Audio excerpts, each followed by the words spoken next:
Ethiopia, a land of big mountains and green valleys, has a special place in history. Unlike many other African countries, Ethiopia has a very old civilization that never stopped. They fought hard against being taken over by other countries and stayed independent for a very long time. The Ethiopian Empire, ruled by emperors who believed God chose them, is a big part of this. This video explores the amazing history of these emperors and how they shaped Ethiopia. From the famous Queen of Sheba to the last emperor, Haile Selassie, the Ethiopian throne has seen a lot of power, religion, and changes in culture. We'll travel through time, looking at how the empire began and what titles like King of Kings and Atsa meant. We'll also talk about how the emperors affected Ethiopian society, how they ran the country, and what happened that eventually led to the end of their rule. This isn't just a story about emperors and empires, but about the Ethiopian people and their connection to a powerful past. It's a story written in the old mountains, carried by the wind across the Rift Valley, and forever a part of Ethiopia itself. The Ethiopian Empire's beginnings are full of myths and legends. The stories say the first emperor, Menelik I, was the son of the Queen of Sheba and King Solomon from Israel. This family line, called the Solomonic dynasty, is why the emperors believed they had the right to rule for centuries. Ethiopian emperors said they were related to this famous couple, giving them power from God and linking them to the wise and rich King Solomon from the Bible.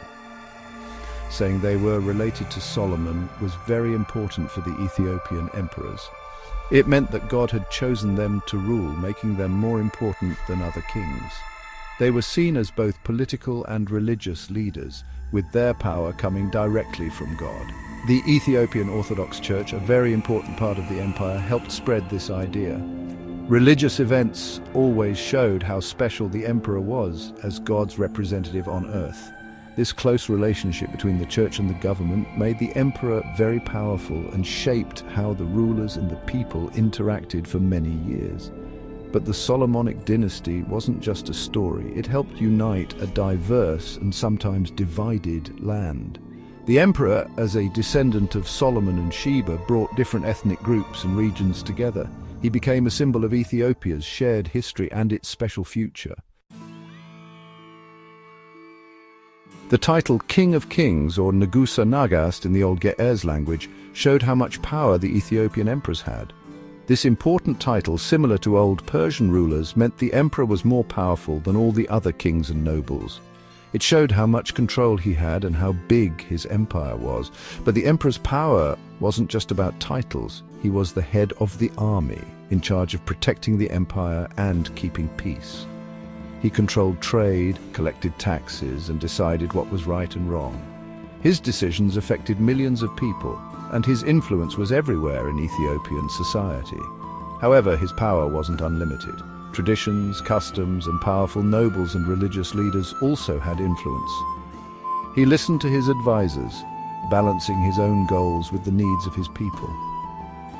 The emperor's court, a place of exciting ceremonies and political deals, was the center of the empire. Here, the emperor met with visitors from other countries, made official announcements, and managed his empire. It was a place of power where ambition and tradition clashed, shaping Ethiopian history. Atsa, which means emperor in Ge'ez, was more than a word. It showed the emperor's strength, bravery, and total authority. The emperor was often called the Lion of Judah, a powerful symbol in Ethiopian culture. This symbol, from the tribe of Judah in the Bible, showed the emperor's fierceness in protecting his people and his commitment to fairness. The Lion of Judah was on the imperial flag, coins, and the emperor's own things. It reminded everyone of the emperor's power and that God wanted him to rule. This image made him seem unbeatable and made people both loyal and afraid. The emperor, being the Lion of Judah, wasn't just symbolic. He was expected to be a warrior, leading his armies in battles against enemies and rivals. Being a good military leader was important for an emperor, showing his strength and ability to protect his people. This focus on military leadership helped the Ethiopian Empire last a long time. Emperors who defended their land and conquered more territory were seen as heroes, and their rule was usually peaceful and successful. Their strength in battle ensured the dynasty continued and Ethiopia stayed independent. Section 5. From medieval glory to modern challenges, the empire endures. The Ethiopian Empire's history shows how tough it was. From the 1200s, the emperors faced many problems, like rebellions, religious fights, and invasions, but the empire survived, changing with the times and staying independent for centuries. An important time in Ethiopian history was the era of the princes, when the empire was divided and regional leaders had more power. During this time, the emperors weren't as strong and were often caught between fighting nobles. But even then, the idea of the monarchy uniting the country was still important. In the 1800s, Emperor Tewodros II made the empire powerful again. He started modernizing and centralizing the country. He wanted to unite the empire, stop rebellions, and create a modern Ethiopia that could resist European control. Tewodros's rule, although short, was a turning point. It started a period of reform and modernization that continued with the emperors who came after him. They saw the growing threat from European colonialism and tried to make the empire stronger with new technologies, a better military, and more control over distant provinces. Section 6. The last emperor, Haile Selassie's reign and legacy. Haile Selassie I, who became emperor in 1930, is probably the most famous person in Ethiopian history. His rule, which lasted over 40 years, saw a lot of modernization and Ethiopia becoming known around the world. Haile Selassie created a new constitution, ended slavery, and made many social and economic changes. Haile Selassie was good at handling international politics. He spoke out for African independence and helped create the Organization of African Unity, showing his dream of a united and strong Africa. He became more important internationally and was seen as a symbol of African resistance against colonialism. But Haile Selassie's rule wasn't easy. Italy's invasion of Ethiopia in 1935 and the 5 years of occupation under Mussolini were a terrible time. Haile Selassie, being forced to leave Ethiopia during this time, only made him a stronger symbol of Ethiopian resistance. Even though he tried to modernize Ethiopia, Haile Selassie was criticized for ruling like a dictator and not fixing the problems of poverty and inequality. By the 1970s, people were unhappy and things were ready for a big change in Ethiopian politics. Section 7. The Derg coup and the end of an era. In 1974, a military group called the Derg, led by Marxist officers, overthrew Haile Selassie, suddenly ending centuries of imperial rule. The Derg, promising a socialist revolution and an end to inequality, got rid of the monarchy and started to completely change Ethiopian society.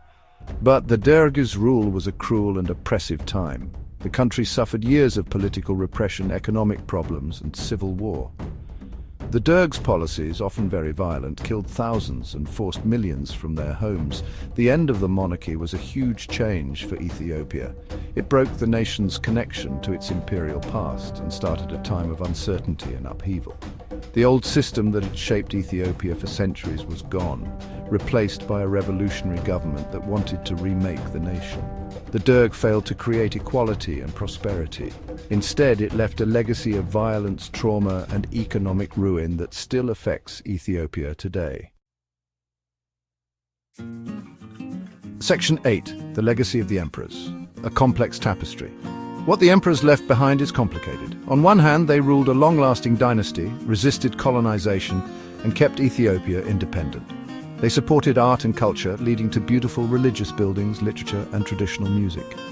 The emperors also led times of big changes and modernization, especially under Tewodros II and Haile Selassie. Their efforts to centralize the government, bring in new technologies, and connect with the rest of the world greatly affected Ethiopia's development. But the emperors also ruled with absolute power, inequality, and social injustice. Poor farmers often suffered from high taxes and forced labor, while the benefits of modernization weren't shared equally. The emperors, not fixing these problems, led to the unhappiness that caused the monarchy to fall. Understanding what the emperors left behind means looking at both the good and the bad from their long rule. Their impact on Ethiopia's history, culture, and national identity is still felt today, shaping the country long after the last emperor was removed. Section 9. Conclusion. Ethiopia's journey beyond monarchy. The end of the Ethiopian monarchy in 1974 was the end of an era, closing a big chapter in the nation's long history. The emperors, once seen as rulers chosen by God and symbols of national unity, became part of the past. Ethiopia started on a new path, one with many challenges and uncertainties. But what the emperors left behind is still important to Ethiopians. The ruins of old palaces, the beautiful churches with colorful murals, and the stories told through generations remind us of the empire's lasting influence. Today, Ethiopia is a republic dealing with poverty, ethnic tensions, and political reform.